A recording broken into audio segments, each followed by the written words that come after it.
country is to decisively defeat the climate hysteria hoax. We are in the beginning of a mass extinction. The ability of CO2 to do the heavy work of creating a climate catastrophe is almost nil at this point. The price of oil has been artificially elevated to the point of insanity. That's not how you power a modern industrial system. The ultimate goal of this renewable energy, plan is to reach the exact same point that we're at now. You know who's tried that? Germany. 7 straight days of no wind for Germany. Their factories are shutting down. They really do act like weather didn't happen prior to 1910. Today is Friday. That's right, Greta. It is Friday, and this is the best day of the week. Not just because the weekend is almost here in a holiday month, but because this is the day the Heartland Institute broadcasts the Climate Realism Show. My name is Jim Lakely. I'm Executive Vice President of the Heartland Institute. We are an organization that has been around for 41 years, and we are known as the leading global think tank pushing back on climate alarmism. The Heartland Institute and this show bringing the data, the science, the truth that counters the climate alarmist narrative you've been fed every single day of your life. There is nothing else quite like the Climate Realism Show streaming anywhere. So I hope you will do us a big favor and bring friends to view this live stream every Friday at 1 p.m. Eastern Time. Oh, and also like, share, and subscribe, and be sure to leave your comments underneath this video. All of these very easy tasks help convince YouTube's mysterious algorithm to smile upon this program, and that gets the show in front of even more people. Oh, and as a reminder, because big tech and the legacy media do not really approve of the way we cover climate and energy policy on this program, Heartland's YouTube channel has been demonetized. So if you want to support the program, and I hope you do, please visit heartland.org/TCRS. That's heartland.org/TCRS. And you can join other friends of the program who help bring this to the world every single week. Oh, and we also want to thank our streaming partners, that being CO2 Coalition, CFACT, junkscience.com, What's Up With That, and our friends at Heartland UK Europe. All right, let's get going. We have with us, as usual, Anthony Watts. He is Senior Fellow at the Heartland Institute and publisher of the world's most viewed website on climate change. What's Up With That? We have Sterling Burnett, the Archbishop of Canterbury, and his day job is being the director of the Arthur B. Robinson Center on Climate and Environmental Policy at the Heartland Institute. And we have Linnea Lukin, Research Fellow for Energy and Environment Policy at Heartland. And we are very happy to welcome back to the show our friend and fan favorite, Steve Malloy. Steve is the founder of junkscience.com, a fellow at the Energy and Environment Legal Institute, a member of EPA transition team in the first Trump term, a board member at the Heartland Institute. That's a lot to go over, so you can just call him the climate hoax slayer. Welcome, Steve. Thanks for having me. Yes, good to have you. I don't want to apologize already to our audience. If there are any production screw-ups, it's all going to be my fault. Unfortunately, well, fortunately for them, Andy Singer, our producer, is on PTO, enjoying a little bit of time off today. So we will do our best to keep the show flowing as well as we can. So without further ado, because we have so much to cover today, let's start off as we like to every week with the crazy climate news of the week.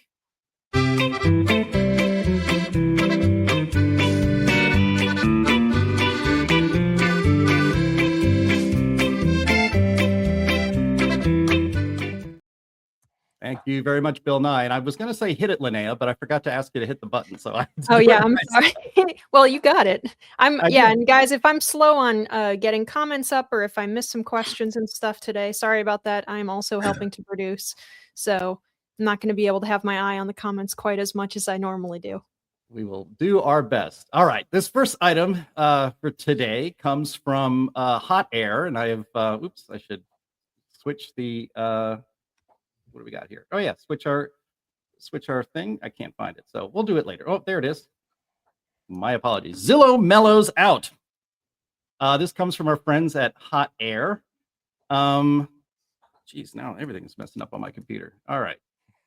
Well, this comes from so Zillow, as everybody knows, is the world's most used real estate listing site. They partnered last year with a company called First Street to provide climate risk assessments for each individual property. And those scores were aimed to quantify each home's risk of floods, wildfires, wind, extreme heat, and poor air quality. Those climate risk assessments, as you might expect, affected the price of homes, and people weren't too happy about it. Well, now Zillow is going to pull the plug. Writes John Sexton over at Hot Air. Quote, what prompted this appears to be complaints from the California Regional Multiple Listing Service, which complained about the accuracy of the models by First Street. And here's a quote from a story about it in the New York Times. Displaying the profitability of a specific home flooding this year or within the next 5 years can have a significant impact on the perceived desirability of that property. No kidding.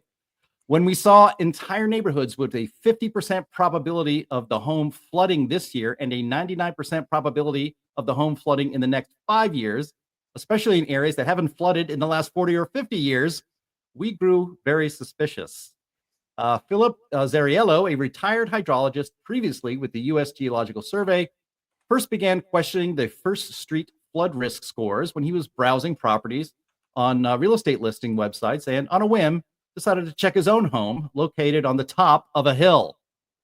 Quote, my house that I still own was rated a 7 out of 10 risk, Zariello said, what First Street describes as a severe risk of flooding.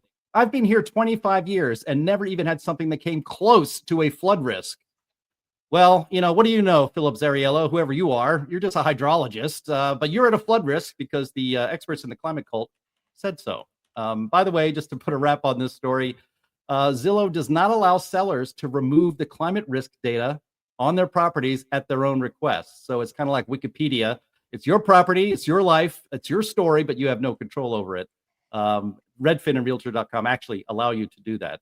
So let's get into this a little bit. Linnea, you shared this story with the group this week and on our, messaging to each other. And Anthony said this is huge. Do you think this represents a significant move away from junk science? Yet another instance in which keeping up with the narrative of climate disaster crumbles when it hits the reality of economics and people wanting to have the truth and not having any control. Yeah, I mean, how frustrating.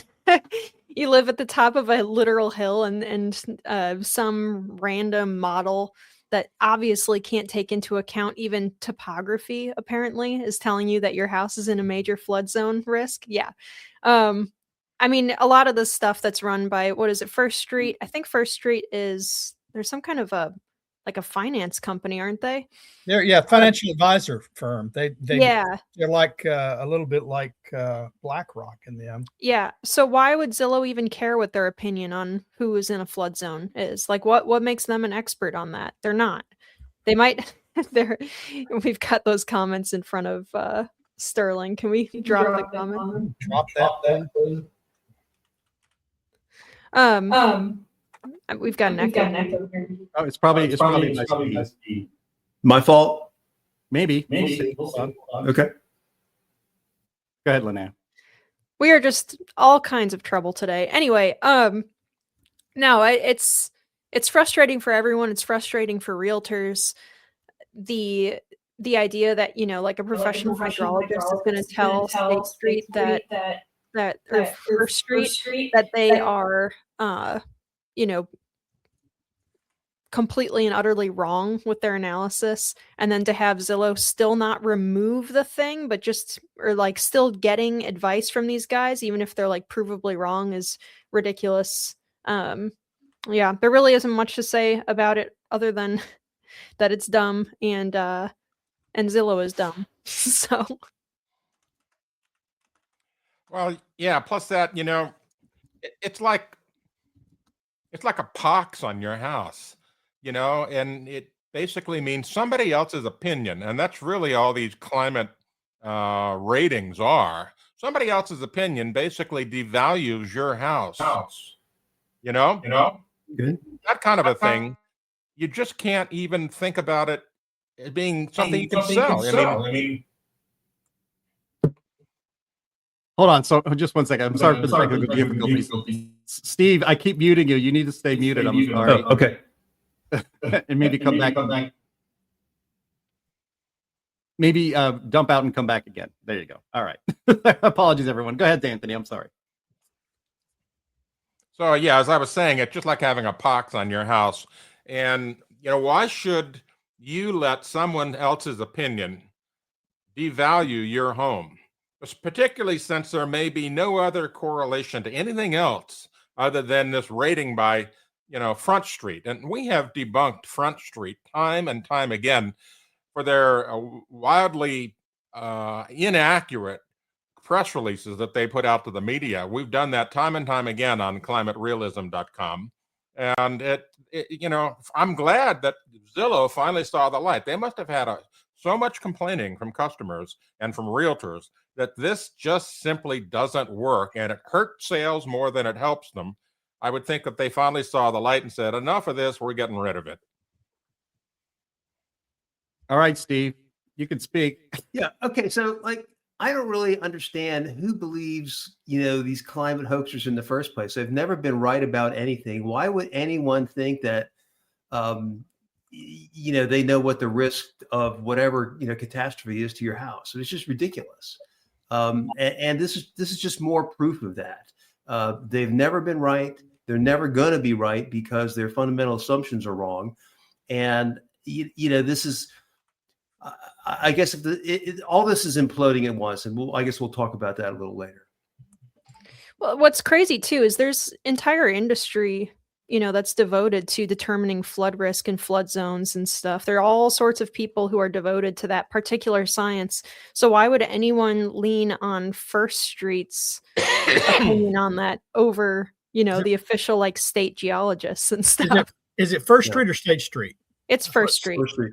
Yeah, it could also be that First Street is running out of money and Zillow was requiring money for I don't know. I mean, we don't know what the backstory is, but it probably involved money. Well, it seems to me that the proper entity to determine flood risk is an insurance company, not some sort of third party, climate alarmist outfit that is trying to grift off, these sorts of determinations. And the thing that struck out at me, and I mentioned it in the setup, was how it apparently worked like Wikipedia. I mean, do not look at the Heartland Institute's Wikipedia entry. It's complete garbage. I've talked about this on this podcast a few times. Unless you want to laugh. It's unless you want a nice laugh. But the only thing it gets right, I think, is their address. But it might have the wrong address on there at this point. Who knows? But the people that are actually the subject of entries in Wikipedia are 100% completely powerless to correct falsehoods, and it's that way by design. So all of these third-party outfits makes me think maybe I'll trust AI more than I will trust biased people when it comes to this kind of garbage. Well, First Street has to be profiting from this in some way. My suspicion is they put out reports, and they're paid for these reports. And regardless of whether the reports turn out to be right, they're paid for the information. You would think that someone like Zillow or real estate agents themselves would say, look, we won't rely on someone who keeps putting out this kind of bad, faulty information. And hopefully this is this would be a shot across First Street's bow. Look, the bottom line is this kind of information does not help homeowners sell houses. It does not help real estate agents. And no doubt real estate agents said, what are you doing? Right? Right. A big cloud. No, if I live in the Gulf Coast, I'm never going to sell a house again. To be fair, though, I mean, I want to say this. Look, their job is not to sell houses. Their job is to analyze risk to real estate and market conditions. And why they bought the climate Kool-Aid, I can't explain that. Why Zillow relied on them on the climate Kool-Aid, I can't explain that. But that's what they claim they're doing is that, the climate risk. Well, they're looking at bad data. First Street, yeah. First Street is just an alarmist outfit. I mean, they're just like an activist group. It's not a legitimate, risk assessment type group. It's an activist group pretending to be some sort of risk assessment operation. Yeah. Oh yeah. I was thinking of First Street Capital. My mistake. Ellen Teller would say, "Never mind." Never mind. All right. Well, let's move on then to our next item, which is, that's the wrong one. So here we go. It is a huge alarmist retraction, and this comes from the New York Times. This is pretty big story. The headline is Top Journal Retracts Study Predicting Catastrophic Climate Toll. In April 2024, the prestigious journal Nature released a study finding that climate change would cause far more economic damage by the end of the century than previous estimates had suggested. The conclusion grabbed headlines and citations around the world and was incorporated in risk management scenarios used by central banks. On Wednesday, Nature retracted it, adding to the debate on the extent of climate change's toll on society. So you hear that, guys?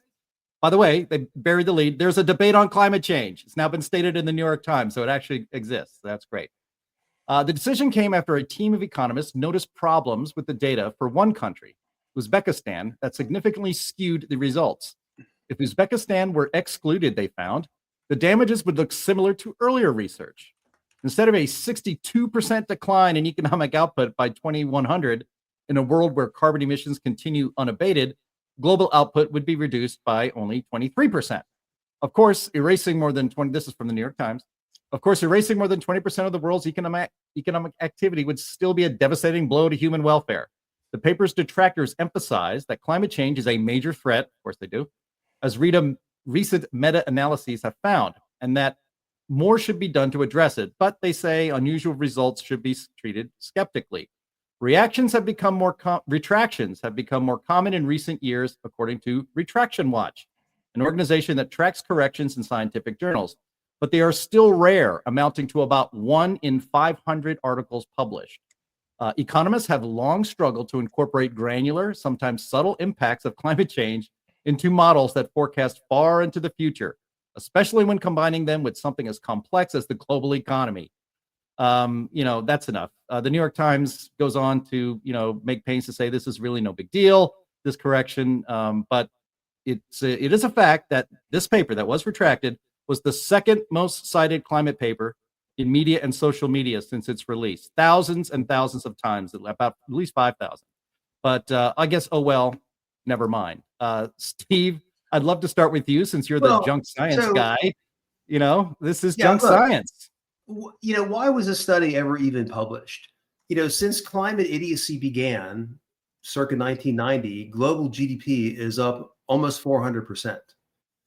The notion that someone can predict what global GDP is going to be in 2100, plus or minus a couple percent because of plant food emissions is just absurd.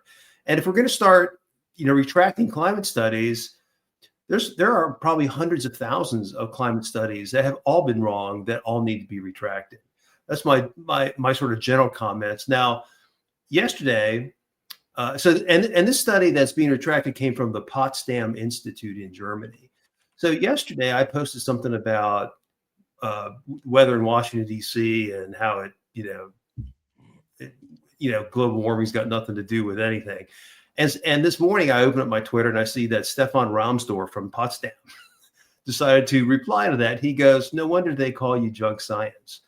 Well, I name myself Junk Science, my website Junk Science, and so it's my handle on Twitter. It's not, nobody calls me that. But the irony though is that here, the day after this study from the Potsdam Institute, this highly cited study is retracted, I hear from Stefan Raumsdorf of the Potsdam Institute criticizing me when he really should be, asking his institution, what the hell are you guys doing? A little self-reflection would have been warranted there. Yeah. When that study first came out, guys like myself, I think you, Steve, some others, immediately jumped on it. We saw it. How can tiny Uzbekistan, their economy is nothing in the global GDP. How could the impact on them drive the huge losses these guys predicted? We knew that was wrong. We knew that they had used false alarming scenarios. What they called business as usual emissions is nowhere near business as usual. They made so many errors, but it got through peer review. It did its damage. It's been cited everywhere. We criticized it at the time. They're now having to come back and basically confirm every one of our complaints. But as you said, Jim, the New York Times and all the others covering it say still lend support to the study and its findings. First, they say, well, Now its findings are in line with what others have said. That's not true. It's still higher than almost everybody else has ever projected for losses. But it's not losses, it's reduced economic growth in the future. And if you can't, if they're so grossly wrong, and it's gross, a 40-something% drop in their estimates, but you can trust their new estimates. Now that they've stripped out Uzbekistan, that's the only problem. Strip that out, and it turns out, oh, well, it's okay. There's still a 23% losses. No, it's BS, folks. If they make that one mistake and it's had to be withdrawn, don't trust that, well, what still remains, they must be right about that. So Sterling, you're a lot more curious. You were a lot more curious about this study than I was. I mean, the notion that people are, plus minus a few percent GDP 75 years from now is just absurd. Number one. Number two, let's say it was a legitimate estimate. None of us are going to be alive to see whether it was true. So what's the point? It's just propaganda, right? It's not science. It's not analysis. It's garbage. It always was all of it. Anytime you see somebody making a projection, 100 years, 75, 100 years, even 20, if it can't be verified with in some reasonable way within a reasonable time frame, it's just junk science, to coin a phrase. Yeah. Well, Anthony, I want to get you in here too. In the show notes here, mentioned, maybe Linnea could bring it up on the screen, but you had shared this with us as well. Remembering when they said that climate change was going to cause a mass extinction, and in fact, Greta's quote of that is actually in our opening theme song there. But it shows that. Let me just read a bit, because you posted about this on What's Up With That. And it mentions here that prominent research studies have suggested that our planet is currently experiencing another mass extinction based on extrapolating extinctions from the past 500 years into the future, and the idea that extinction rates are rapidly accelerating. But a new study by Christian Sabin and John Weens at the University of Arizona Department of Ecology and Evolutionary Biology revealed that over the last 500 years, extinctions in plants, arthropods, and land vertebrates peaked about 100 years ago and have declined since then. So more shaky science and more Emily Latella. Never mind. You're on mute, Anthony. Hold it, Jim. Yeah, these people, I was having a conversation with Charles Rotter, my editor-in-chief over at What's Up With That this morning. We were talking about the fact that these people that write these things seem to be completely blind to everything except what they're tunnel visioned on. They're tunnel visioned on completing this paper. They're tunnel visioned on the result and the claim and the headline. But when the reality around them, they don't pay attention to that. I mean, Willis Etchenbach published an essay on What's Up With That over 10 years ago, basically saying, so if all of these animals are going extinct, where are the bodies? We're not seeing, imagine, if you will, say, so we have an oil spill happens around Florida. And of course, the media runs down there and all the waterfowl and so forth that gets oil on them. That's front page news. Oh. So where's the body's front page news about, some rare, whatchamacallit bird going extinct, And we're finding more and more stories lately in the media of stuff they thought went extinct now being, oh, there it is. Gosh, we didn't realize it was still alive. I can think of at least 3 or 4 instances in the last 5 years where that's happened. They claim extinction, it doesn't happen. Nature finds a way. End of story. It's just junk science. I wrote about this. Good term. I wrote about this more than 30 years ago in my dissertation. All these claims of mass extinction going back to the Ehrlichs. They wrote a whole book. The book is called Extinction. Hundreds of millions of animals are going to go away.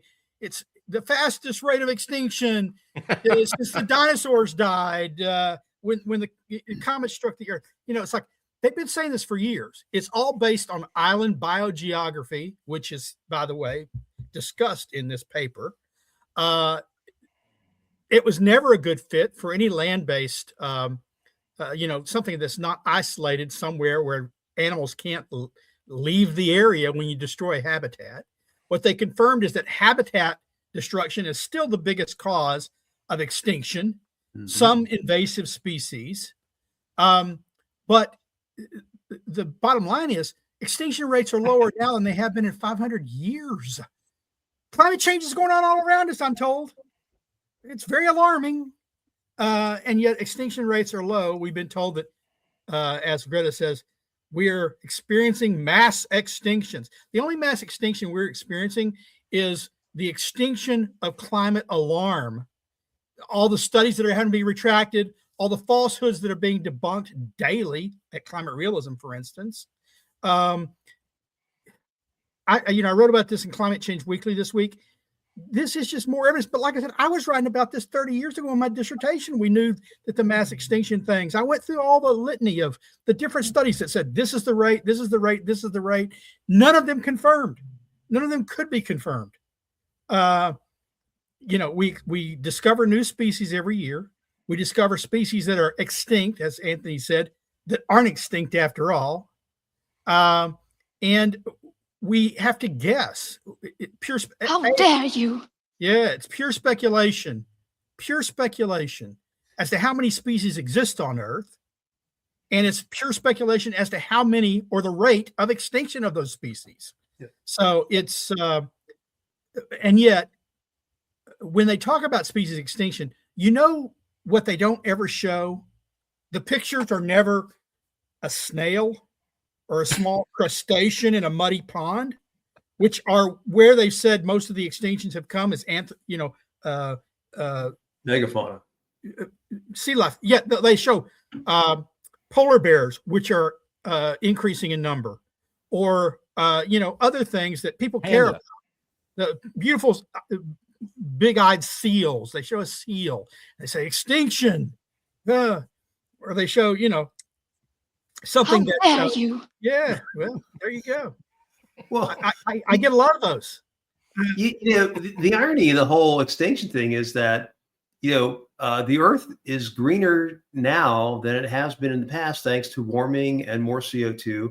And it's so green, even the oceans are turning green because there's more, plankton life going on. So there's more fish and other marine life, and there's just no basis to any of this. I am waiting for someone, and I've been asking this for more than a decade now. Please show me some species that carbon dioxide has made extinct. Steve, what are you talking about? If forests expand and the deserts shrink, then where are the sidewinders going to live? It's going to be a terrible viper apocalypse for those poor little critters. Save the sidewinders. Maybe they'll adapt. Yeah. Yeah, that feels like a T-shirt in the making. All right. Snakes. That's another point. So all these people, they love to bring up Darwin and how conservatives, not really on board with Darwin, etc. So if you believe in adaptation, then things can adapt, right? The sidewinders aren't going to go. Everyone's going to adapt. Right. Yeah, but they have a view of the world that the world should stay as it is at some point in time that they pick. Sterling, right? For the spotted owl, they want it to be like the 1970s, and so no barred owls are going into spotted owl territory and interbreeding. So we got to start shooting a lot of barred owls. Look, the human species adapted to ice ages, and coming out of ice ages, other animals can do it too. And we didn't have any technology then, so I think everyone can calm down. Yeah. All right, let's move on. Let's get to a little bit of data. We like to have a little data. That was our red meat episode, by the way. Yeah. All right. This is called Chilling Out in November. It is only December 5th. So this is from the Electroverse Substack. Global temps cooled in November. So let's do a quick check of this data. Global temperatures cooled again, according to the latest University of Alabama at Huntsville update. The month came in at 0.43 C versus the 1991 to 2020 mean, down from 0.53 Celsius in October. The steepest cool downs were noted across Australia, which saw a drop from 1.67 C to 0.37 C, the Arctic, which fell from 1.42 C to 0.78 C, and the Southern Hemisphere overall, which cooled from 0.55 C to 0.27 C. Overall, the 2023-2024 Hunga Tonga eruption warming spike continues to unwind, with global temperatures now having fallen roughly half a degree Celsius from the recent peak. Australia now looks, and we have a lot of viewers in Australia, hello over there, now looks to be continuing its cool down into December, at least across the east. A wintry-like blast gripped Victoria, New South Wales, and parts of Queensland on Monday, delivering among the coldest summer temperatures ever logged. Sterling, no other man than this great climate expert Al Roker on the Today Show, assures me that even colder temperatures are the fault of global warming. Well, everything is the fault of global warming, Jim. That's why they call it global warming and not climate change. Or, I mean, that's why they shifted to climate change rather than global warming. It's hard to say colder temperatures are the fault of global warming. I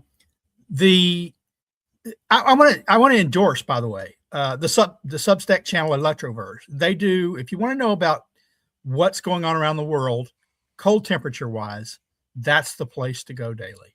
They highlight all the records that are falling, you know, whether it's in Canada, whether it's in Europe, the early snows in the Alps, wherever. Great stuff. And he highlights all these places. You know, you never hear about it. New York Times doesn't report on it. The Financial Post in Canada doesn't report on it. When records are falling. Now, I think the Washington Post published a story this week. It was the Post or maybe the New York Times, where you'll see records fall in the next week. Cold weather records. Those cold weather records were set more than 100 years ago. All the CO2 emitted into the atmosphere, all the rise in concentrations, and they're setting new records for cold. I'm sorry, that's not what they said would happen in 1988 when James Hansen first testified before Congress. In fact, they're saying we're going to see the end of snow. Our children won't know what snow looks like. Instead, snow's breaking out all over, cold weather's breaking out all over, and so they just have to change their tune. It's one more claim in the extinction hit list of climate alarmists. Anthony? Well, you know, I'm going to use a commonly used phrase to describe what's going on here. It's not the heat, it's the humidity. And they're exactly right about Hunga Tonga. You know, Hunga Tonga threw all of this water vapor into the atmosphere in 2021, 2022. And as we all know, water vapor is the most potent greenhouse gas. Without water vapor, we'd all be in the frozone. And so water vapor keeps the earth comfortable. It also exchanges heat, you know, and all sorts of other things through convection and everything else. So it's super important. But the fact is that big injection of water vapor is now slowly coming out. And if we go back to look at the graph briefly, you can see that just a couple of years ago in the UAH graph, it peaked. And now we're on our way down. Can we bring the graph back up, somebody? Yep. Working on it. Linnea's on it, right? There we go. Thank you. So look, we have that peak that happened in 2024. Big peak. Biggest peak of the whole, you know, period of measurement back to 1979. So now we're on this slow slide downward. And it mirrors what happened in 1998. Look at that one. That's when we had the monster El Nino. And that monster El Nino warmed the planet up. It was the basis for everyone freaking out and saying, climate change is real, it's happening. Oh no, look at the temperature. But look, it came down. It came down and went below the normal. So the same thing's going to happen here with the water injection from Hunga Tonga that we saw in 2024 peaking out. It's going to dry out. The atmosphere is going to dry out. The temperature's slowly going to come down. Whether it'll come down to previous levels, you know, like what we saw in 2019 or maybe a little further back in 2011 or 2012, I don't know. But the bottom line is that peak, neither of those big peaks on that graph were caused by climate change. And anyone who tells you they were is full of carp. It's full of carbon emissions. Full of carbon. Yeah. Or is it perhaps bull shark? It's full of methane is what they're full of. So let me explain to you how cold it is outside. Now, I don't live wherever the average global temperature is. I live in Washington, D.C. And to Washington, D.C. today, the high will be 34 degrees, which is pretty cold. And that 34 degrees is colder than every daily high except for one for this calendar date between 1872 to 1899. Today's 34 degrees will be, 5 degrees lower than, 1 degree lower than the minimum for 150 years ago today. Today's temperature will be 18 degrees below the calendar day average, 41 degrees below the calendar day high. That's how cold it is. And that is despite 150 years of urban heat island effect and emissions and manipulated temperatures and all that. I wonder, how cold is it really outside? Yeah. Well, I'll tell you, it's cold in northwest suburbs of Chicago. It was 14 degrees below normal yesterday. It was 4 degrees at 6 o'clock at night on December 4th. I mean, it's just, but hey, that's called weather. We're having a little cold. Yeah. The weather. But we patterns must are get making to it cold. net zero because every emission matters. That's what they say.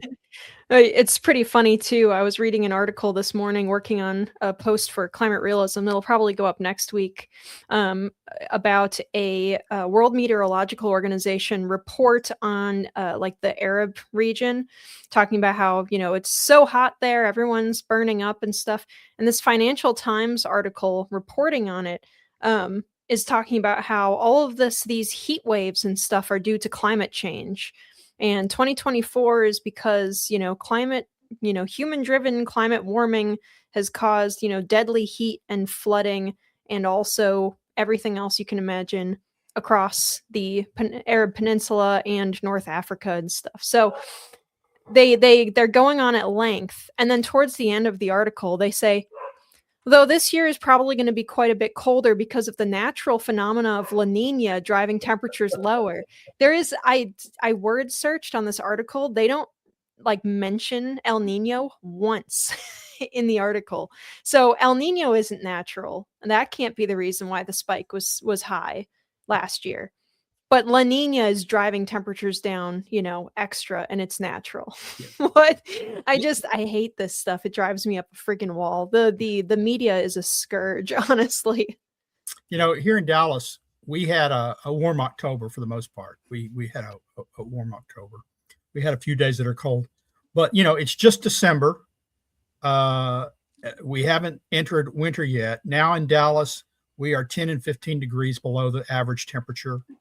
The average temperature right now, Steve brought this up. The average temperature for Dallas at this time is, where is it? The highs can be in the 70s or the 60s. The lows rarely below the 50s. We were in the 30s last night. We were in the 30s. We were in the high 20s 2 nights ago. We were in the 30s night before. It's not Chicago cold. I know that. It's not South Dakota cold where I've lived, or Ohio cold where I've lived. But for Dallas, it's pretty cold. It's not average or typical weather. And you'd wonder why that is, because, Dallas is not a small city. Like you said, Steve talked about, we have an urban heat island effect here. I'm living in it. Yeah. But still, we're well below average temperatures. Just proves once again, it's not emissions, it's weather.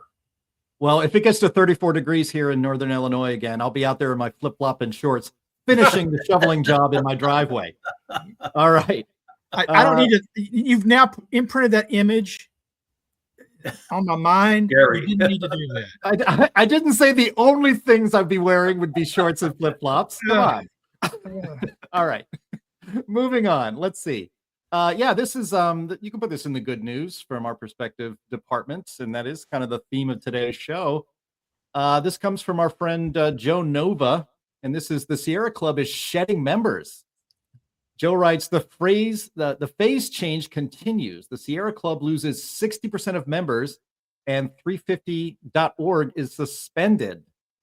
She writes, already some U.S. grassroots organizations are having an existential crisis. Actually, the Sierra Club has been struggling for 3 years, but no one wanted to mention that. Francis Menton at the Manhattan Contrarian points out the extraordinary collapse of the largest U.S. environmental group, the Sierra Club. The Sierra Club is in the middle of what might be called an implosion. The New York Times reported on the story on November 7th, and here's an excerpt. The Sierra Club calls itself, quote, the largest and most influential grassroots environmental organization in the country. But it is in the middle of an implosion, left weakened, distracted, and divided, just as environmental protections are under assault by the Trump administration.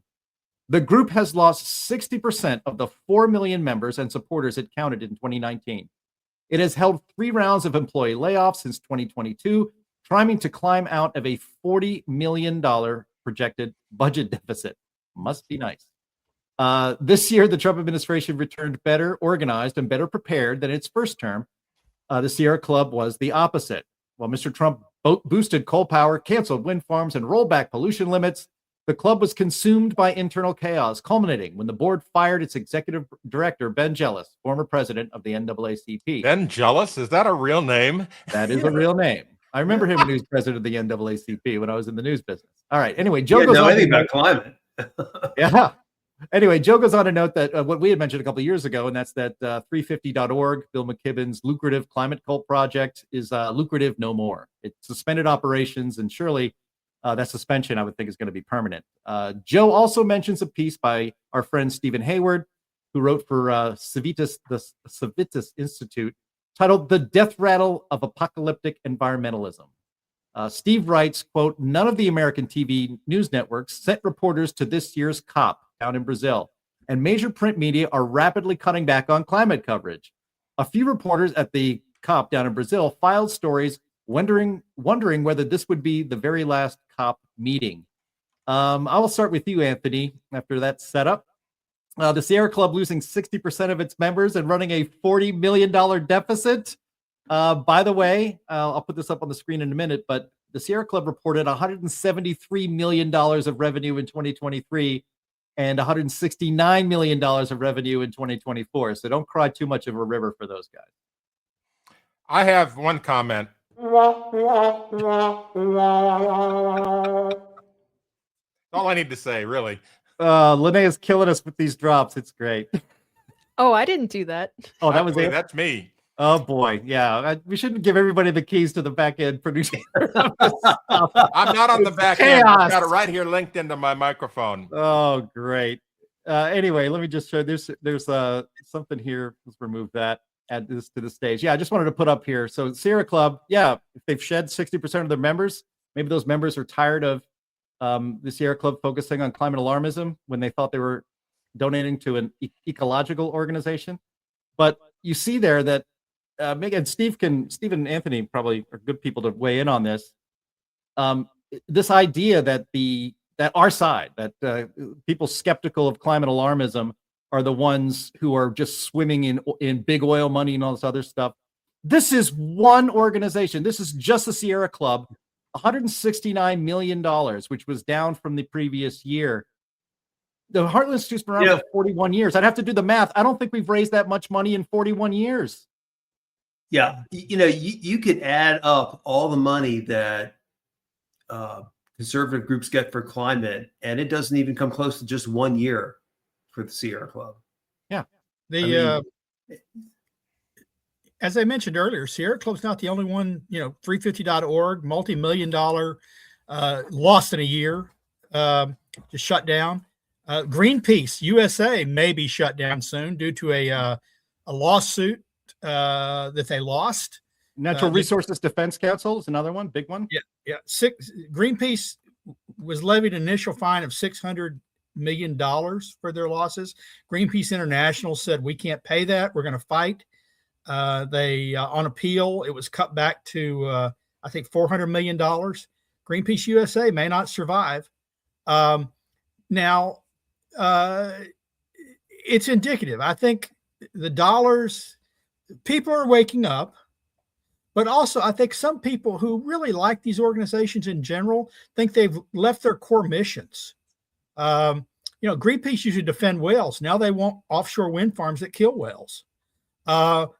Sierra Club used to be about protecting wildlands. Now they're about erecting wind farms and solar facilities, which destroy wildlands.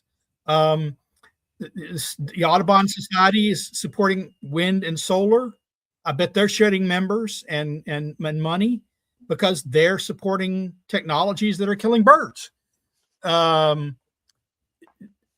When environmental groups with a long history of certain kinds of beliefs start getting into social engineering and social topics that's not really in their wheelhouse, people who've always supported them start to pull away. Look, about a decade and a half ago, Sierra Club got into the immigration debate, and there was a huge split. Directors had to leave because they joined with conservatives, wanted to stop immigration because all these immigrants were coming in and taking up our land, and we got to preserve this land. So it does not hurt my soul to see the decline of all these organizations. I only wish that decline in membership would be matched by a big drop in funding like it has with 350.org. Yeah. I mean, I used to joke that they spend more on catering than the entire, their events than we do as entire organizations. It's pretty outrageous. All right. So let's get to what I would call our main topic today, and that is the end of the climate cult. On this show, a lot of our fans come into the chat as much as an hour early to start exchanging their thoughts and saying hi to each other. And I saw early on in the chat that some were talking about that they don't think that this is the end of the climate cult, but that has been making the news today. And the prompting for this was a piece in The Spectator by Matt Ridley that's gotten a lot of attention, and it was titled "The End of the Climate Cult." Again, we've been using that theme on this show for quite a while, especially in the last year since the 2024 election. And I'm gonna read from this, and you're gonna hear a lot of what, if you're a regular listener or viewer of this program, a lot of this is going to sound very, very familiar. But it's a very good piece. I will after the show, I'll put the links to all of this in the description, so you can read these things for yourself. It's definitely worth doing it. But this is pretty fun. Let me read from it for you. Finally, thankfully, the global warming craze is dying out. To paraphrase Monty Python, the climate parrot may still be nailed to its perch at the recent COP summit in Belém, Brazil, or at Harvard or on CNN, but elsewhere it's dead. It's gone to meet its maker. Kick the bucket, shuffled off this mortal coil, run down the curtain and join the choir invisible. By failing to pledge a cut in fossil fuels, COP achieved less than nothing. The venue caught fire, the air conditioning malfunctioned, and delegates were told on arrival not to flush toilet paper. Bill Gates's recent apologia, in which he conceded that global warming, quote, will not lead to humanity's demise, after he closed the policy and advocacy office of his climate philanthropy group, is just the latest nail in the coffin. In October, the Net Zero Banking Alliance shut down after J.P. Morgan Chase, Citigroup, Bank of America, Morgan Stanley, Wells Fargo, and Goldman Sachs led a stampede of other banks out the door. Shell and BP have returned to being oil companies to the delight of their shareholders. Ford is about to cease production of electric pickups that nobody wants. Hundreds of other companies are dropping their climate targets. Australia has backed out of hosting next year's climate conference. According to an analysis by the Washington Post, it's not just Republicans who have given up on climate change. The Democratic Party has stopped talking about it, hardly mentioning it during Kamala Harris's campaign for president last year. The topic has been dropped to the bottom half of a table of 23 concerns among Swedish youths, Greta's home country. Even the European Parliament has voted to exempt many companies from reporting rules that require them to state how they are helping to fight climate change. It has been a long, lucrative ride. Predicting the eco-apocalypse has always been a profitable business, spawning subsidies, salaries, consulting fees, air miles, bestsellers, and research grants. Different themes took turns as the scare du jour: overpopulation, oil spills, pollution, desertification, mass extinction, acid rain, the ozone layer, nuclear winter, falling sperm counts. Each faded as the evidence became more equivocal, the public grew bored, and in some cases, the problem was resolved by a change in the law or practice. But no scare grew as big or lasted as long as global warming. The activists who took over the climate debate, often with minimal understanding of climate science, competed for attention by painting ever more catastrophic pictures of future global warming. Quote, I'm talking about the slaughter, death, and starvation of 6 billion people this century. That's what the science predicts, said Roger Hallam, founder of Extinction Rebellion in 2019, though the science says no such thing. Scientists knew that pronouncements like this were nonsense, but they turned a blind eye because the alarm kept the grant money coming. Now, the alarmist scare is fading. A scramble for the exits is beginning among the big environmental groups, and donations are drying up. And this, I just want to read the concluding paragraph by the great Matt Ridley. The climatastrophe has been a terrible mistake. It diverted attention from real environmental problems, cost a fortune, impoverished consumers, perpetuated poverty, frightened young people into infertility, wasted years of our time, undermined democracy, and corrupted science. It's time to bury the parrot. Now, as I said, thank you for your indulgence and your attention to this matter. I really enjoyed reading that, and I hope you enjoyed listening to it. Steve, well, all of us on this podcast, well, most of us, 3 of the 5 have been in the climate policy game for a very long time. Steve, there is nothing in that story that you have not heard before, but it must have been nice to see it. Yeah, I mean, I have mixed feelings about it. I don't really think they're going away. I mean, they are having difficulty. They've been having difficulty for the last couple of years, and we've all talked about that a lot. They have a lot invested in this, right? They're still $500 billion worth of Green New Scam money. China has got a dog in this fight. We were just laughing about the Sierra Club. Their donations going from 173 million down to 169 million. They still have a lot of money. They have taken big hits, big losses, but they got plenty of resources. And I think it's just a matter of time before they come back. If we get a Democrat president in 2028, then, all this stuff is going to come rushing back. So, I'm not counting my chickens yet. I know that we've got a long fight ahead of us. Maybe it's in a bit of a swoon right now, but they'll come roaring back. Yep. Sterling, you wanted to get in here? Yeah, well, it's not just the story you quoted by Matt Ridley that's doing this. But the Los Angeles Times posted a story today. It was also published in Newsweek. I don't know where it appeared first. Now, you got to remember, the Los Angeles Times more than a decade ago said they would never, ever allow a climate skeptic to publish in their paper again. There was no question about climate alarm. There was no question that humans were destroying the environment. They would never take letters to the editor. They wouldn't take editorials.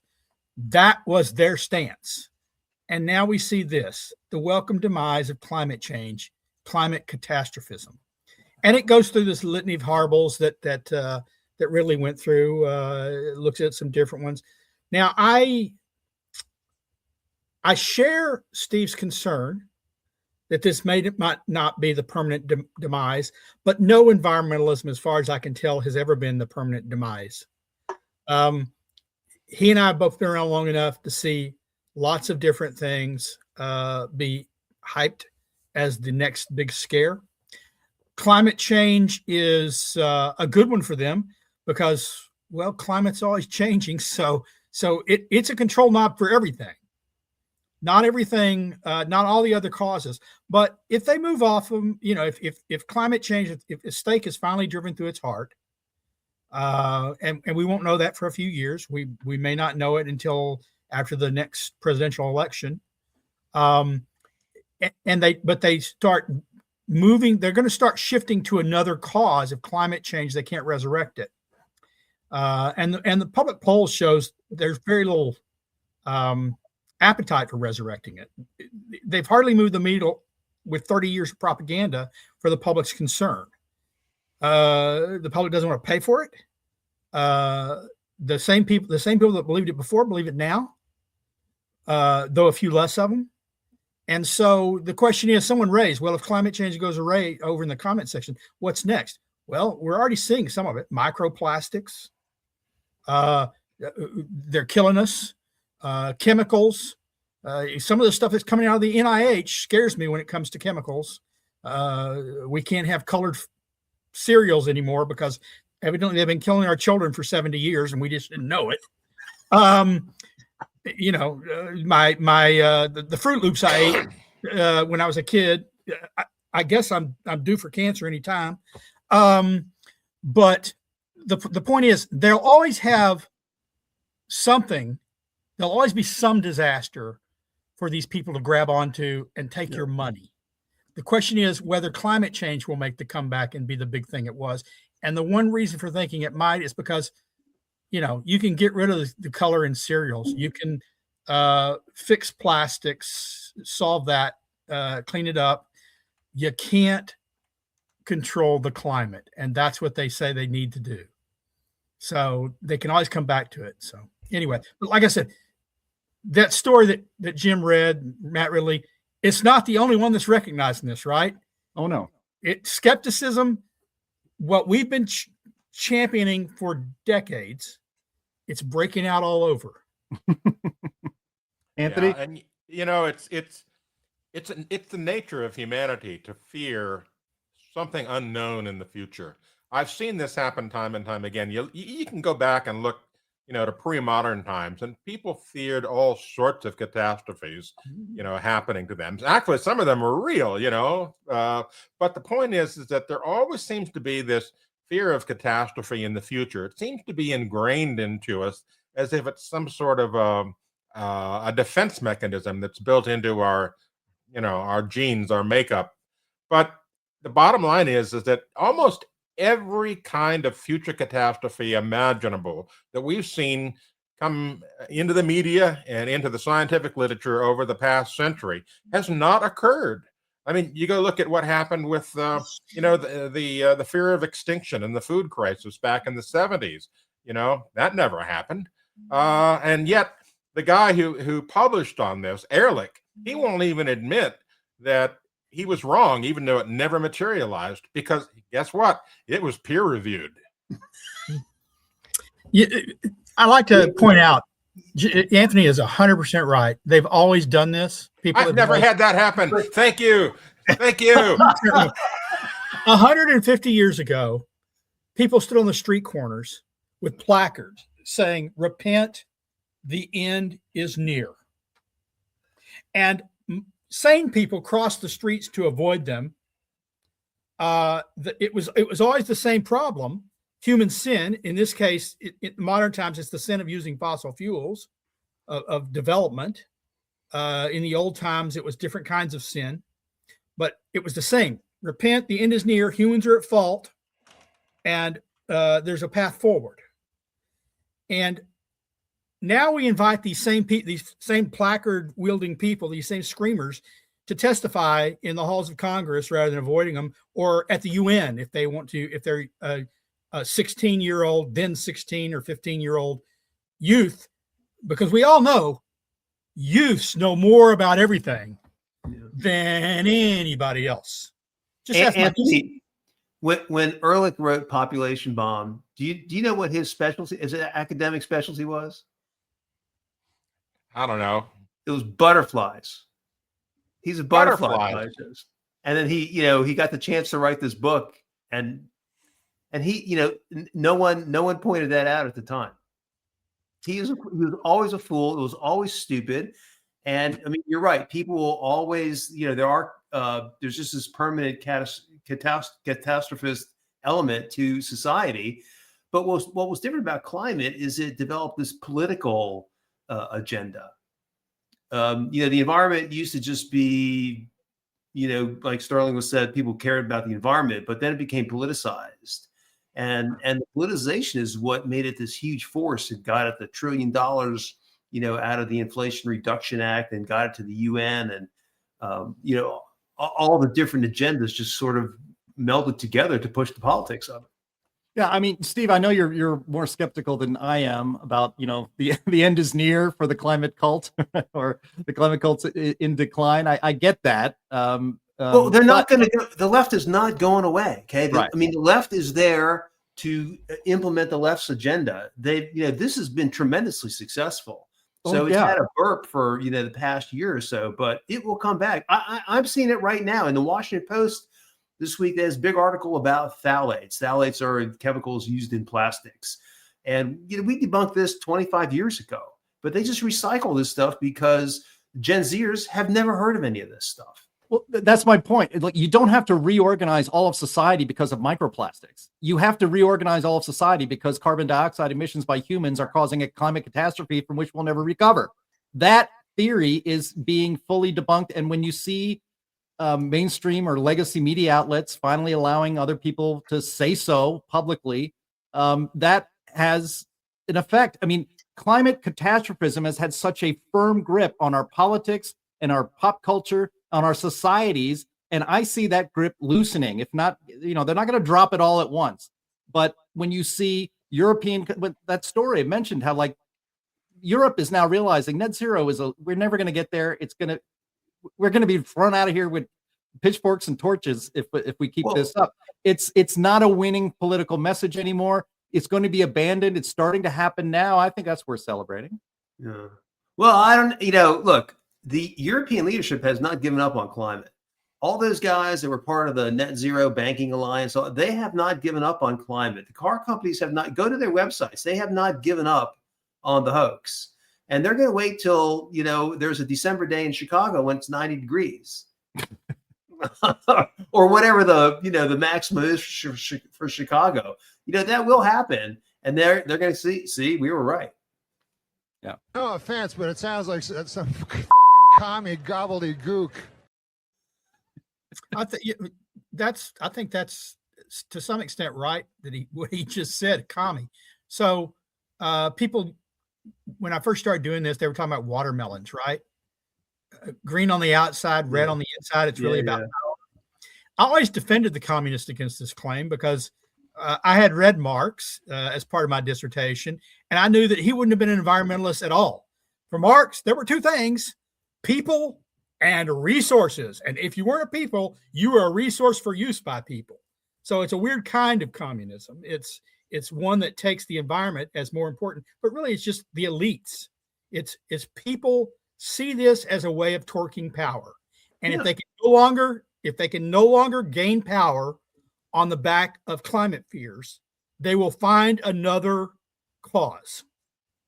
What I find frustrating, what I've always found frustrating about this particular worldwide grift is, there are environmental issues that are real and that aren't just real, but have a immediate physical solution that could be implemented. Like the Asian trash problem and stuff. If they devoted a quarter of the money that they, swallowed up for the green blob towards solving those types of problems, just like get a whole bunch of sieves. I don't know. I don't know what the solution is, but you can clean it up.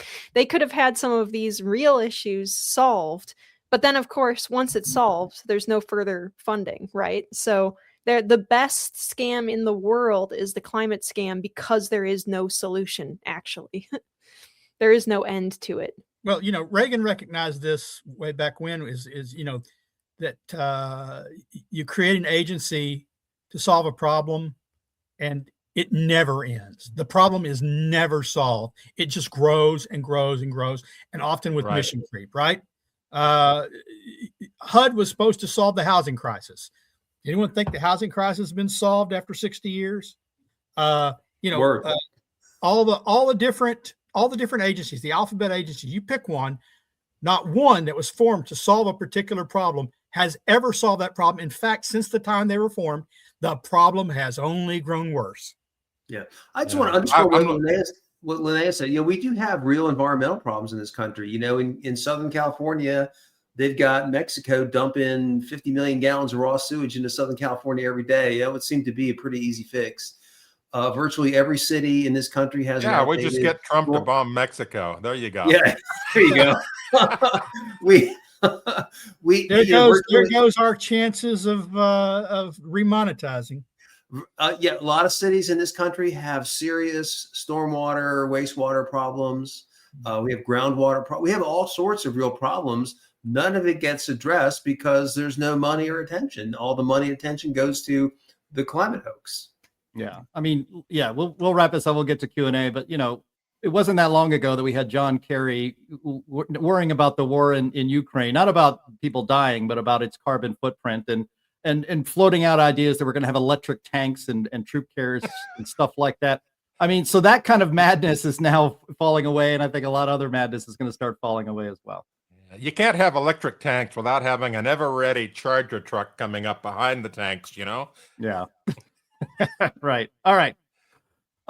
Great conversation. And thank you everybody in the chat. We have tons of questions to get to. But before we do that, I want to tell you about the sponsor of this here program, and that is our friends at Advisor Metals. If you listen to a lot of conservative shows on YouTube like I do, you hear tons of pitches for buying gold and silver and other precious metals. And there are so many companies out there where you can purchase those things. But I want to tell you why you should trust our sponsor, Advisor Metals, and that's the man who runs the company, Ira Brashatsky. Ira is the managing member of Advisor Metals. He does not employ those high-pressure tactics or deceptive marketing ploys like many of them in big gold. He also doesn't deal in so-called rare coins. When you buy gold and other precious metals from Advisor Metals, you are dealing in quality bullion, and that is so much better when the time comes to liquidate this valuable physical asset. And when you buy from Advisor Metals, you will have your investment sent discreetly to your very home. And also, good to point out that Ira isn't advertising on this program because he is an America First patriot. He does not donate to Democrats. He refuses to work with the proxies of the Communist Chinese Party. And he, like us, abhors the machinations and schemes of the World Economic Forum and the United Nations. That is why we're so proud to have him as a sponsor. So if you want to diversify your investment portfolio, or if you want to back up your IRA with real physical bullion of precious metals, go to climaterealismshow.com/metals. You can leave your information there, and Ira or someone on his team will be in contact to make the process very easy for you. Again, that's climaterealismshow.com/metals, and be sure to tell them who sent you, because that helps us while you are helping yourself. Thank you for your attention to this very important matter. All right, it is time for Q&A. Take it away, Linnea.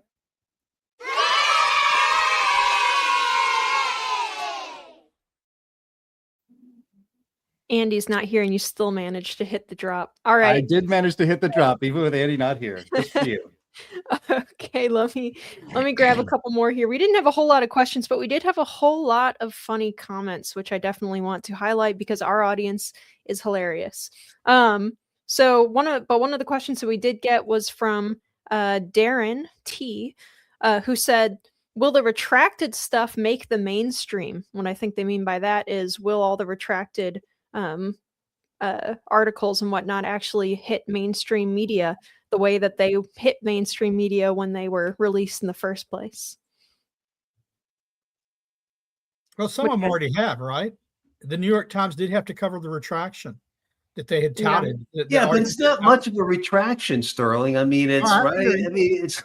I mean, no, they'll have to retract everything, and there's not enough ink or bytes to do that. Yeah, and I've yet to see anybody. I could be wrong because I haven't tracked every mainstream media outlet, but I've yet to see any mainstream media outlet cover the study that shows extinctions are not going on. Yeah. Or the study that I covered this week that Greenland temperatures were warmer in the past than they are at present, that they warmed up in the 1920s and 30s faster than they warmed up in the latter half of the century. I haven't seen any coverage of that. The Climate Realism show will have to go on indefinitely. Yes. You're welcome. Okay. We're going to start funneling money to the Sierra Club just so we have something to talk about into the future. Curious KL, who I don't think I've seen in our chat before, so welcome, said, what about winters caused by massive volcano eruptions? Is that something that we should be worried about? Or is that something that the climate cult would ever maybe talking winter, about an extended global winter? Yeah, they can make it cooler. Mount Pinatubo in 1991 caused some global cooling. I guess the big one was Krakatoa in 1815, 1816, mass global cooling. If we got a couple of those, we would be in serious trouble. Yeah, but it would be temporary. But it would be temporary. It would be for a couple of years. We Only know some that people those- would die. Yeah. Those cooling events in part because of volcanic eruptions, in part because of like the Little Ice Age and stuff, kind of doubling down on it. Are major causes of plague and famine and all sorts of awful stuff. So that's definitely, I would much rather some warming. So is the consensus gone based on that article that said that things are up for debate? Yeah. Well, there never was a consensus, right? I mean, there's no consensus in science.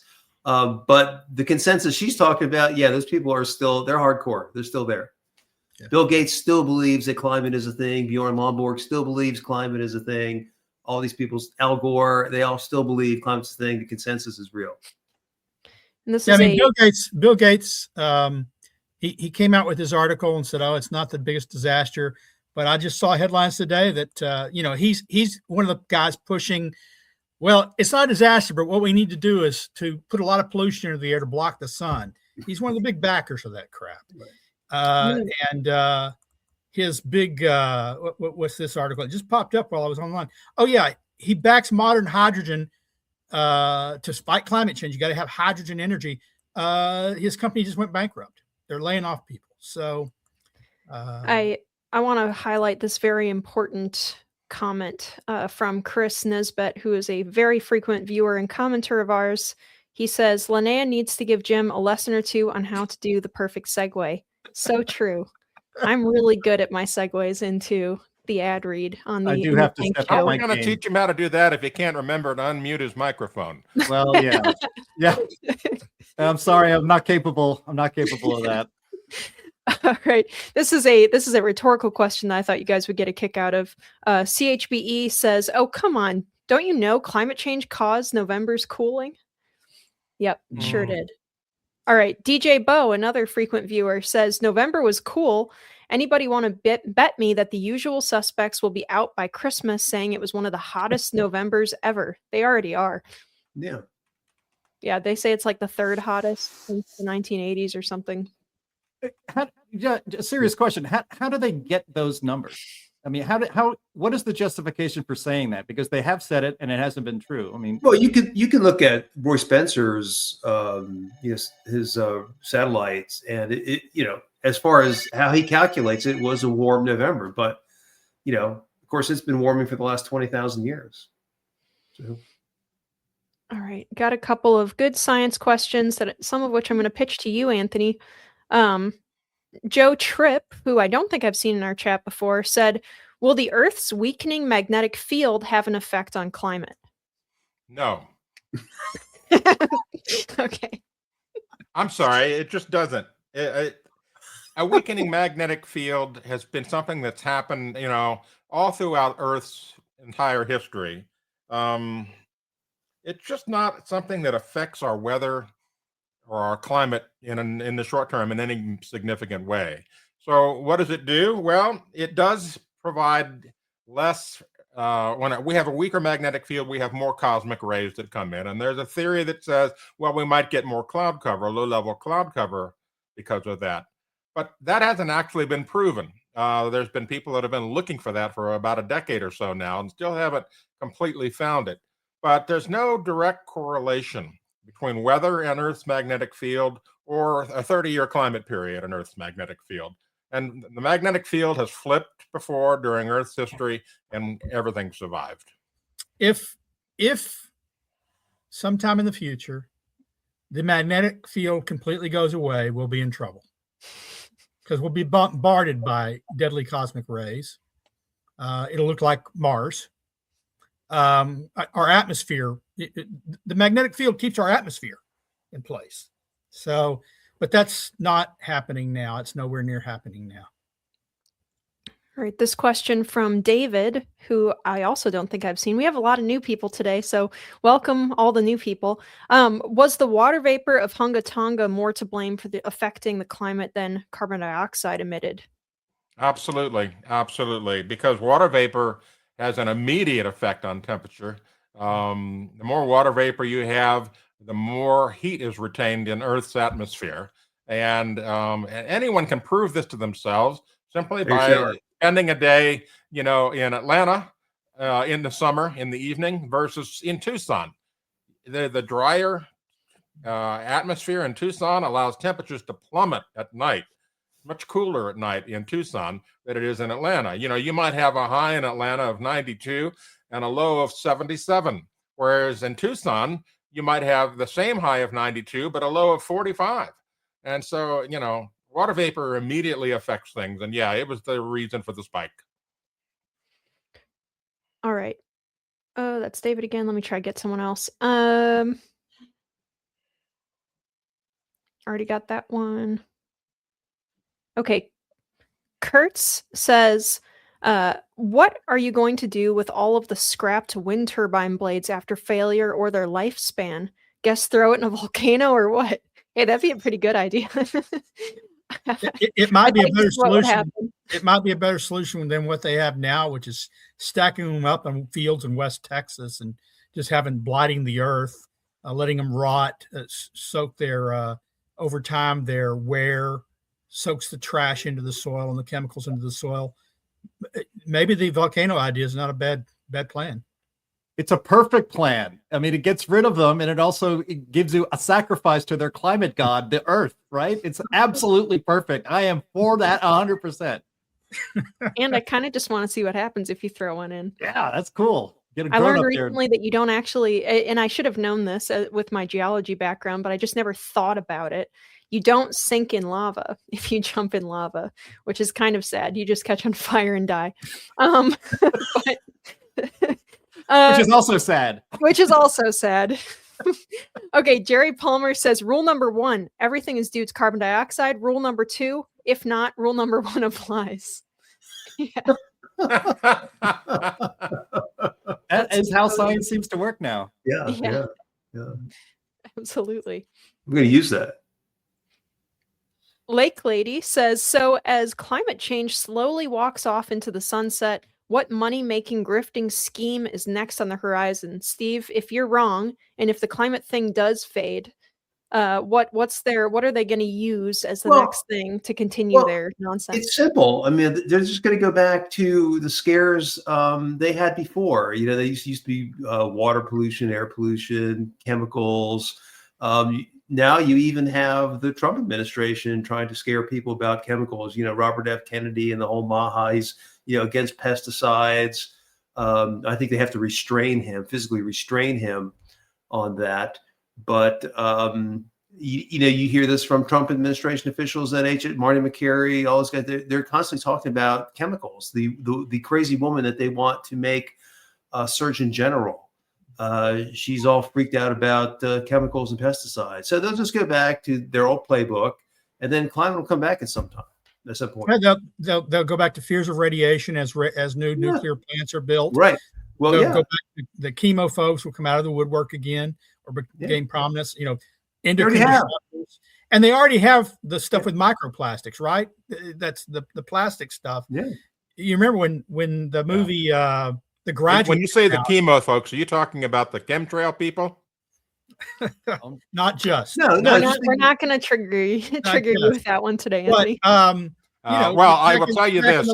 Back in the late 60s, there was a movie called The Graduate, and the father of the woman said, remember this, plastics, it's the future, plastics. Well, now they're trying to take away the future, right? The future became present, and it's been successful. It's made our lives so much better, and now they're trying to rob us of that. Mm-hmm. Yep. All right. There's always a scare in the future. Yeah. Question from Stephen, who says, are any of you familiar with Woodbury's book, The Great White Mantle? Nope. Not I. Sorry. Nope. CL Palmer asks, I saw a video recently that carbon dioxide at current levels still impacts temperature due to its existence at various levels in the atmosphere. Thoughts? Well, yes, carbon dioxide does affect our temperature, but in a minimal way. It's very clear. We've got a graph, in fact. If you go to climateataglance.com, or buy our book, Climate at a Glance. It talks all about that. It tells you why carbon dioxide does, in fact, affect the temperature, but why it's minimal, and why increases in carbon dioxide will have less and less effect as you go on and on. It's all covered in our book, Climate at a Glance, which you can get on Amazon for the incredibly high price of $14.95. And I challenge you to find a book packed with so much information for that price. I mean, you look at some of Michael Mann's books and some of these other books, and they're, in the $40, $50 range. Ours is a bargain. And once you get the book, you can download a digital copy of it. There's a QR code on the inside where you can download a digital copy, and you can share it with your friends. This makes a great stocking stuffer to put in the stockings of your liberal friends, and it will drive them batshit crazy. Yeah. It's concise. It's concise and accurate, so you can read it in a single sitting. But I just wasn't. We all agree. I mean, carbon dioxide is a greenhouse gas. It does have a warming effect. The controversy, the global warming controversy, though, is what is the effect of emissions? And there is a theoretical, hypothetical, impact of emissions, and there's what we can actually observe, measure, discern, which is zero. And that's really the controversy. It's not about whether carbon dioxide is a greenhouse gas. It is. But what do the emissions, add to the equation? And I'm not sure. The question said something about where it lies in the atmosphere making a difference. I'm not sure of that. Earlier they were talking about, I saw in the comment section, someone talked about the hole in the ozone that disappeared. Let's be clear. There was never a hole in the ozone. There was a thinning of the ozone layer in certain areas of the Earth. That thinning has slackened, but there was never a hole in the ozone. And ozone, ground level ozone, no different in a sense than upper level ozone, has gone down in recent decades. Should we be concerned about that? Probably not. No one seems to like ground level ozone, but why that didn't drift to the upper atmosphere, no one's ever successfully explained to me. Why it doesn't break, why it breaks up or doesn't get to the upper atmosphere and then fill our hole. But there was never a hole. There was a thinning. This is a good joke from Redneck Screwloose, who said, "Do y'all hear the news? The Obama library burned down. They lost both coloring books."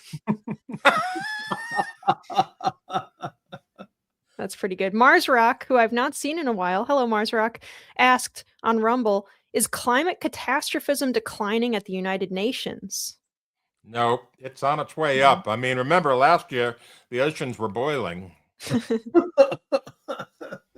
How much worse could it get? They'll find a way. The less climate catastrophism is feared and believed in outside the UN, the harder they fight for it within the UN. They cling.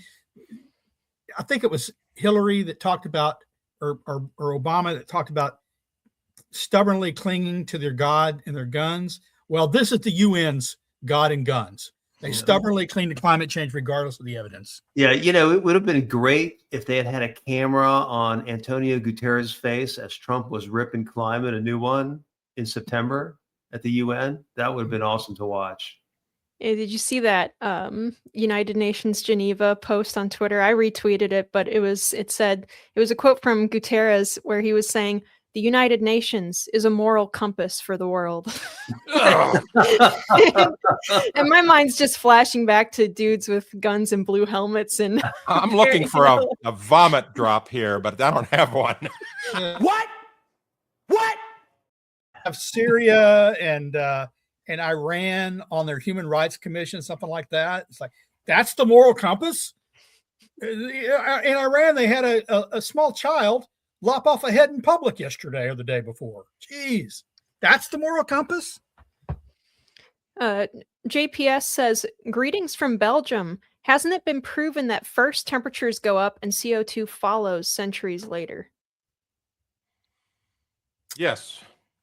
That's what the proxy data shows historically. If you look at the historical record, that great graphic that Al Gore likes to use, hundreds of thousands of years, if you parse it out, every one of those increases in temperature precedes the increase in CO2.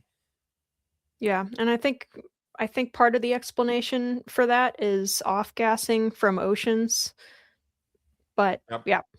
Well, And there was never any positive feedback loop from that. So go figure. Yeah, if you splice in some tree ring data in there, you'll make it work. Yeah.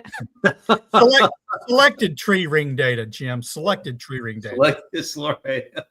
That is an Not, expert. not anything from joke. Griffo. That's a joke our audience definitely gets. Yeah, most of our audience.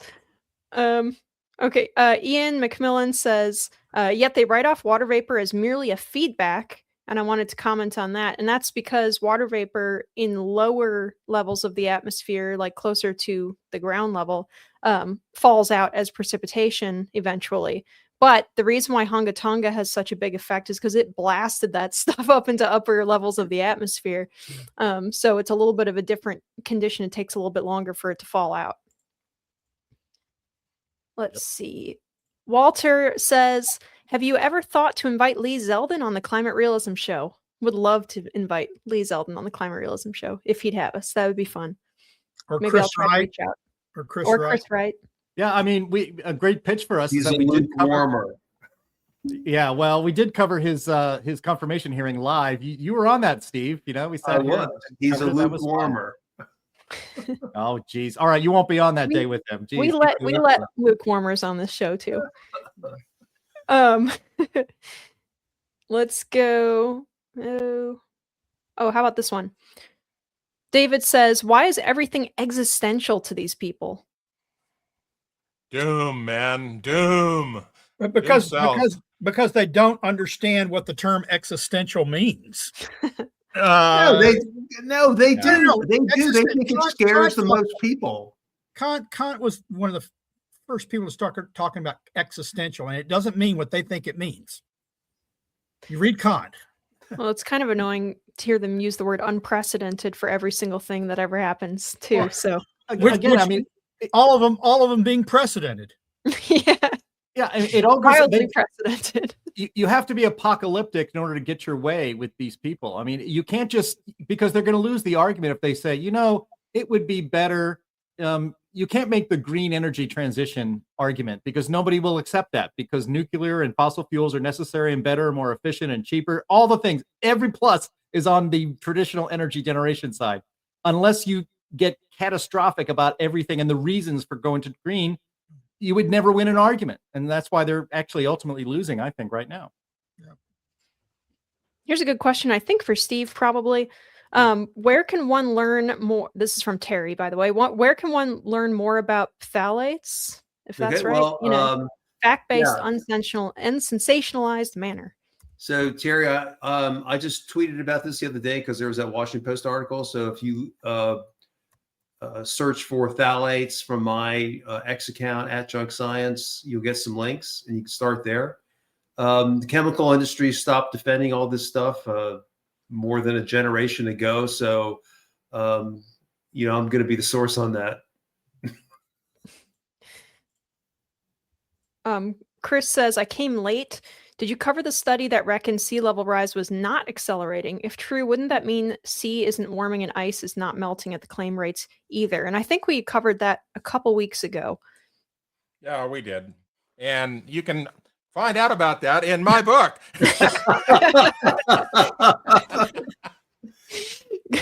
I'm going to have to make Anthony, you're going to have to do the ad reads from now on, because your ability to segue right into it is much better than me. Thank you. You should get one of those miracle cleaners, get one ad contract for that. Anthony, yeah, I'm coming up with Climate ShamWow next. Anthony's the new ShamWow guy. Yeah. Joe Esther asks, Denmark is still killing cows and attacking farmers using Bovar. How to convince the government to back out of Bovar usage? I would say just if the climate scam ends, then there's no reason for them to be pushing a methane reducer in cow feed. I think riots in the streets, manure being dumped in front of their personal houses, and people being replaced with different politicians that understand that you're killing an entire industry in that country. Isn't that Bill Gates's thing? I don't know if it's Bill Gates's one. He has a different. I think he's still in development with one. This might be a different one. I think Bovair is. It's one of his. Oh, is it? I believe so. Yeah. I don't know. They're all Yeah, the the same. climate scam is going to last in Europe. The last place it's going to go away is in Europe, because in Europe, they're not allowed to think. They just follow the leader. Very sad. My dog is making her presence known as usual at this time of day. This is from Stephen Lindsay, who says, anyone aware of the creeping up of total solar irradiance now going above or close to 1363 watts per square meter? Anthony?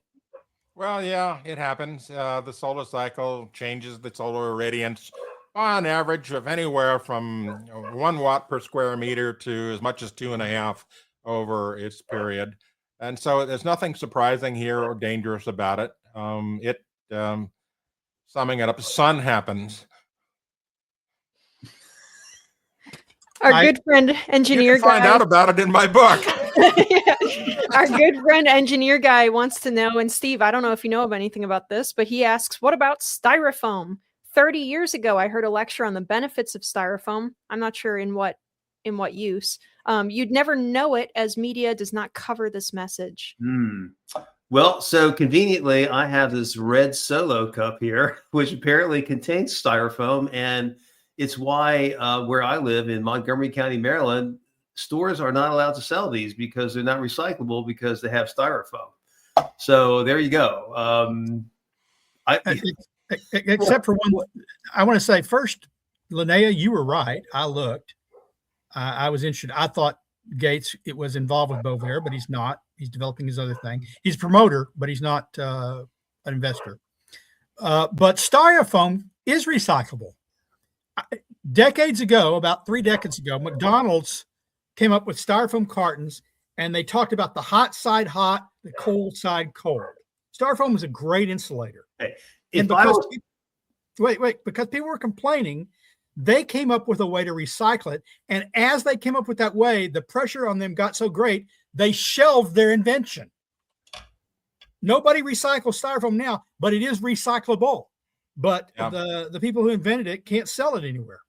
I love that burger, by the way. You had the hot burger and the hot cheese on one side. On the other side, you had the other top part of the bun and the lettuce and tomato and the pickle, which remained cool, so that you didn't end it up with this mishmash of melted stuff that had been sitting around. No, they decided not to fight it. It was easier for them not to fight it, and they shelved the technology.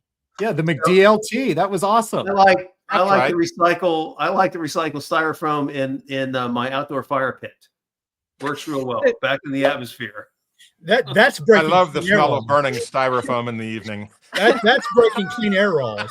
I found out the hard way that a outside rug that I had that I thought was actual thistle or whatever it is, sisal, whatever it is that they make those scratchy, terrible rugs. I thought that it was real, and I threw it in my fire pit because it was getting raggedy and old. Wrong. I had black smoke. If you do it one at a time, though, it's... My grandfather used to have a trailer at a lake near here that I loved. It's my favorite place to go. And he had a burn barrel, right? He had a burn barrel that we threw all the trash in the burn barrel because there was no sanitation out there. Wait a minute. Is that Jason Alexander? That is Jason Alexander with the McDLT, baby. Hot side hot, the cold side cold. So we used to burn all sorts of plastics in those things and stand around it and watch it. We'd watch straws melt very slowly. We thought the curling was really cool, me and my brother. So only to find out later that we were killing ourselves because the chemicals that... Damn, I'm hungry now. I know. Look at what they took from us, you guys. But I don't want to dance. That is a lot of fuss for a hamburger, I gotta say. No, but it's the container that's important. Right. Yeah. They weren't selling the hamburger. They were selling the hamburger sold in that container. Amazing. All righty. Let's go to, we'll hit another science question here and we'll probably wrap it up, guys. We're going a little over our overtime. Paul says, is the cloud cover included in any of the climate models? Yes, but it's not included well. The problem is you can't predict clouds. Clouds are one of the most dynamic and random things that occurs on the planet. And the models are particularly bad at simulating how cloud cover will change.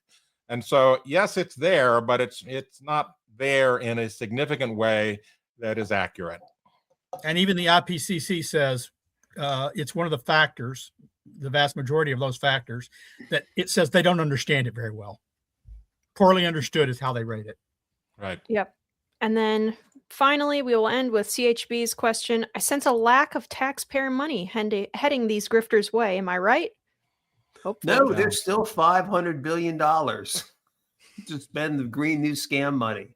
And then China's got plenty of money to spend on this because it's a great way to checkmate our economy. So I'm telling you, these people are not going away. Well, I look forward to the day then we could all sing "Ding Dong, the grift is dead." There you go. even the big beautiful bill, right? It cut a lot of that money. Yeah. There's less money going to it now than there was before, but it increased funding for carbon capture and storage. Yeah. And which is interesting because the increased money that they increased it for wasn't for storage. It's for oil companies that were already making money from carbon capture because it helps them pump out more oil to use that technology more. So they increased that. Billions of taxpayer dollars going to a technology that had been being used for decades already at a profit for them. But now they make more money on tax credits. Not to drag this out, but I got to add on to that just real quick. I was on the radio in Louisiana yesterday. Apparently, Doug Burgum is coming to Louisiana to sell carbon capture. Oh, it doesn't surprise me. He loved it when he was in North Dakota. Yeah. Well, we'll put a stop to that. If we have anything to do with that. So, anyway, that will wrap it up for our show today. I want to thank our special guest today, Steve Malloy from junkscience.com. I know everybody loves it when you're on the program, Steve, mostly. And I want to thank our senior partners, which includes junkscience.com, CFAC, the CO2 Coalition, and Climate Depot. What's up with that? And Heartland UK Europe. Always visit climaterealism.com, where you can get the counterspin to the climate alarmist narrative that we even read a little bit on the program today. Go to climateataglance.com for the latest updates on climate data. But even better than that, go to amazon.com and search for Climate at a Glance and get the latest 4th edition, I believe it is, but you'll get that latest one. Go to Energy at a Glance, and of course, always go to heartland.org, where you can support this program, and heartland.org/TCRS. Thank you, everybody in the chat, for being here today. Thanks for everybody who watches and listens and appreciates the show every week. And we will talk to you again next week. Bye-bye.